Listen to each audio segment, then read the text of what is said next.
আসসালামু আলাইকুম। নাজনীন আহমেদ স্বাগত জানাচ্ছি এনটিভির মধ্যরাতের খবরে। সৌদি আরবের মক্কায় DXN বিশ্ব মঞ্চে নিজেকে বিকশিত করুন শীর্ষক আলোচনা সভা ও সেহরির আয়োজন করা হয়।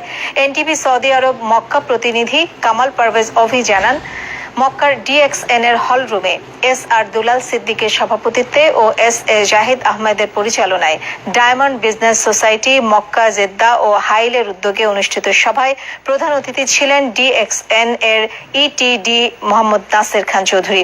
প্রধান বক্তা ছিলেন ESD মাসুদ রানা। বিশেষ অতিথি ছিলেন বাংলাদেশ থেকে আগত ESD ইব্রাহিম খলিল।